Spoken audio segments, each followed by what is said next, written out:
दोस्तों, मैं Arif Khan crime expert news room से आज दो खबरों को लेकर आपके सामने हाजिर हुआ हूं। सबसे पहले नवआगत जिला अधिकारी के बारे में बात होगी, उसके बाद रामपुर के मशहूर मॉडल ऋषभ रस्तोगी की नई एल्बम की लॉन्चिंग की बात होगी। दरअसल 2 साल तक रामपुर में यक्षछत्र राज करने वाले डीएम आंजनेय कुमार को मुरादाबाद का मंडल आयुक्त बनाकर भेजा गया है।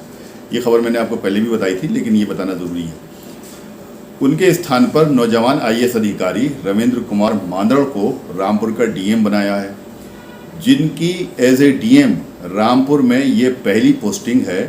रामपुर की कमान संभालने के बाद उन्होंने सबसे पहले पब्लिक से जुड़े ऑफिस, कार्यालय, डीएसओ ऑफिस, लेबर ऑफिस और एआरटीओ ऑफिस में छापेमारी की। वो सुबह 9:20 पर एआरटीओ ऑफिस पहुंचे और वहां जाने के बाद में उन्होंने देखा ना तो कोई अधिकारी है और ना ही कोई कर्मचारी है।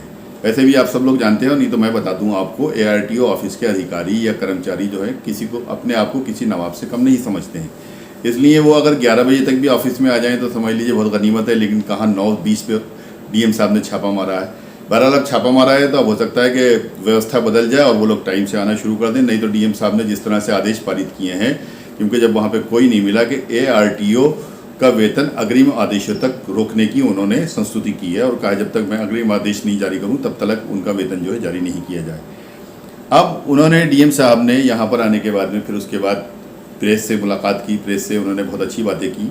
उन्होंने एक साफ तौर पर ये कहा कि मैं चाहता हूँ कि जितने भी पब्लिक से जुड़े हुए ऑफिस हैं या और दूसरे ऑफिस हैं जो सरकारी ऑफिस हैं जिसमें पब्लिक के काम होते हैं, जनता के काम होते हैं, जनता जब वहाँ पे जाए तो वहाँ पर उसको अधिकारी मिले, कर्मचारी मिले और उनकी समस्याओं को सुना जाए और उनका निदान हो। एआरटीओ ऑफिस में सबसे पहले छापामारी करने के बाद वो डीएसओ ऑफिस, उसके बाद लेबर ऑफिस गए। बहरहाल कई जगहों पर उनको कुछ लोग नदारत मिले और कुछ लोग जो थे जब पहुँचने के बाद में उनको आ गए। नदारत मिलने का मकसद ये है कि बहुत से अधिकारी ऐसे होते हैं कि जो बिना सूचना दिए, यानी बिना अपने उच्च अधिकारी को सूचना दिए शहर से गायब हो जाते हैं। मतलब शहर मुख्यालय छोड़ देते हैं यहाँ से। जैसे कोई मान लीजिए मुरादाबाद रहता होगा अधिकारी, तो शाम को जैसे ही उन्होंने 5 भी नहीं बजे का इंतज़ार किया, 4 बजे गाड़ी उठाया और चल दिया यहाँ से। तो इसी तरह से कुछ हुआ था। लेकिन बहरहाल अब देखना यह है कि आगे जो है उनके इस एक्शन से क्या रिएक्शंस होते हैं और कितना सुधार पैदा होता है। एआरटीओ ऑफिस को लेकर उन्होंने और भी बहुत सी बातें कही, क्योंकि एआरटीओ ऑफिस इस वक्त जिस भवन में चल रहा है, अगर आप गए होंगे तो वहाँ पे देखा होगा, वहाँ पे कायदे से एक फैमिली भी नहीं रह सकती है। लेकिन वहाँ पर ज़िला स्तरीय एआरटीओ ऑफिस चल रहा है। ये ऑफिस ज़िला स्तरीय इसलिए है कि तहसील या ब्लॉक स्तर पे इसकी कोई ब्रांच नहीं होती, कोई और ऑफिस नहीं होता। अगर यहाँ से 30 किलोमीटर की परिधि में या 20-25 किलोमीटर या 35 किलोमीटर की परिधि में भी कोई अगर क्षेत्र है, जैसे हमारे बहुत से तहसीलें हैं, टांडा है, स्वार है, शाहबाद है, उन लोगों को भी काम के लिए यहीं पर आना पड़ता है। तो ज़िला मुख्यालय का जो ऑफिस है उसकी ये स्थिति है कि इतने कंडम भवन में, इतने जर्जर भवन में, जिसके अंदर आदमी ना ठीक से रह सकता हो, वहाँ पे ये ऑफिस चल रहा है। ये बड़े ताज्जुब की बात है और ये ऑफिस आज से नहीं चल रहा है, पिछले कई वर्षों से चल रहा है। इस सिलसिले में मैंने कई बार लिखा है, आवाज़ भी उठाई है। लेकिन पुराने जितने भी ज़िला अधिकारी या और जो भी लोग आकर इस संबंध में इसमें चले गए, उन्होंने यही कहा कि हाँ ठीक है, देखेंगे, करेंगे और चेंज करेंगे। लेकिन चेंज अभी तक किसी ने नहीं किया। लेकिन नवआगत डीएम रविंद्र कुमार मांदड़ ने ये भरोसा दिलाया है कि ये ऑफिस जो है वाकई में इस बिल्डिंग में चलने के लायक नहीं है, इसलिए इसको किसी दूसरी जगह शिफ्ट किया जाएगा, चाहे भले ही अभी किराए के भवन में उसको शिफ्ट किया जाए। जबकि होना ये चाहिए कि जो इतना बड़ा रेवेन्यू सरकार को देता हो जो ऑफिस, जिसकी वजह से एक बड़ा हिस्सा टैक्स के रूप में सरकार के पास में पहुँचता हो, उसको कम से कम अपनी बिल्डिंग मिलना चाहिए। क्योंकि यूपी के बहुत से छोटे छोटे शहरों में एआरटीओ बिल्डिंग, अपने एआरटीओ ऑफिसों के पास में अपनी बिल्डिंगें हैं। लेकिन यहाँ पर किराए के भवन, अच्छा किराए के भवन में भी चल रहा है तो कम से कम एक सही भवन मिल जाए। लेकिन सही भवन उसको आज तक नहीं मिला। अब देखना यह है कि उसको किराए के भवन कोई सही मिलता है या उसको अपनी बिल्डिंग में ले जाया जाएगा। क्योंकि डीएम साहब ने, मैं आपको दिखाऊंगा, ये देखिए फ़ोटो देखिए, डीएम साहब यहाँ पर खड़े हैं। ये फ़ोटो आपने देखा कि यहाँ पे किस तरह से आसपास में जो फाइलें हैं, रिकॉर्ड्स की फाइलें हैं, जैसे कि किसी की लाइसेंस की, आरसी की और फिटनेस की और क्या क्या जो भी संबंधित काम होते हैं, उनका एक रिकॉर्ड रखा जाता है, रिकॉर्ड मेंटेन किया जाता है, जो कि बहुत संभाल के रखा जाता है। जब कभी उसकी ज़रूरत पड़ती है उसको निकाला जाता है।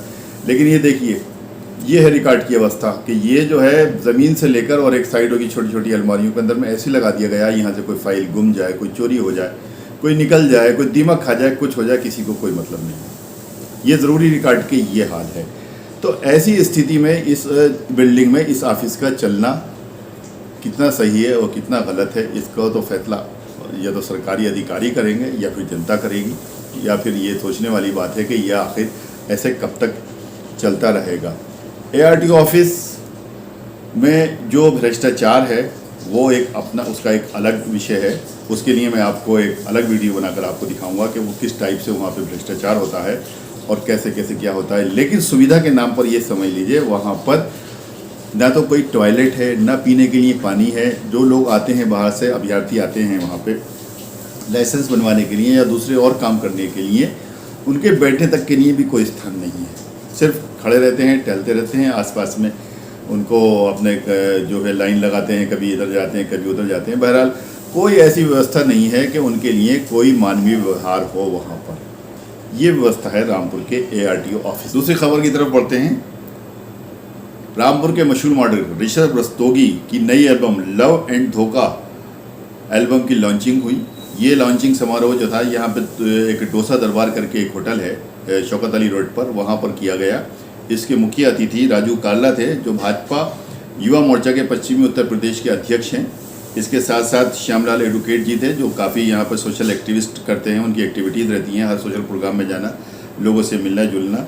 डॉक्टर तनवीर थे, वो तो एक कामयाब डॉक्टर हैं, लेकिन इसके साथ साथ आपको मालूम ही है कि वो एक सोशल वर्कर भी हैं और लोगों के खुशी गम में सब में शामिल होते हैं। कोई प्रोग्राम होता है उसमें भी आते जाते हैं।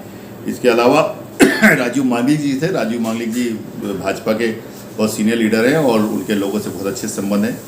इसके अलावा सरिता बिश्नोई जो यहाँ की इनकी हेयर ड्रेसर हैं और मेकअप आर्टिस्ट हैं, वो जो इनके हमेशा एल्बम में करती हैं, वो भी मौजूद थी। और इसके अलावा वो कलाकार जिन्होंने इसमें हिस्सा लिया वो भी थी, जैसा भावना वगैरह, ये सब लोग वहाँ पर मौजूद थे। इसके अलावा ऋषभ रस्तोगी जो खास आकर्षण थे, उन्होंने दूसरों को भी सम्मानित किया और उनको भी सम्मानित किया गया। और इसके साथ साथ उन्होंने ये कहा कि मैंने हमेशा से जब से इस फील्ड में कदम रखा है और नए नए लोगों के लिए जो मेरी सोच है वो ये है कि मैं रामपुर के चेहरों को नए चेहरों को मौका दूं। जो नई एल्बम बनाता हूं या किसी भी नई एल्बम की लॉन्चिंग होती है, नई एल्बम मेरी सेट पर जाती है, उसमें जो है मैं हमेशा रामपुर के ही चेहरों को बुलाता हूं, चाहे वो तहसील स्तर के हों, ब्लॉक स्तर के हों, गांव स्तर के हों, शहर स्तर के हों।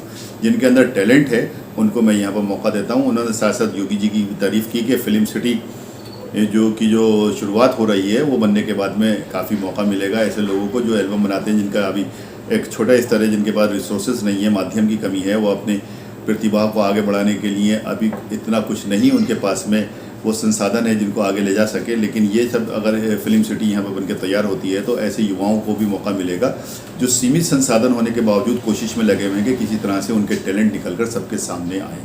ये जो ऋषभ रस्तोगी के प्रोग्राम में जो कुछ मैंने कवर किया है वो मैं आपको दिखा रहा हूँ।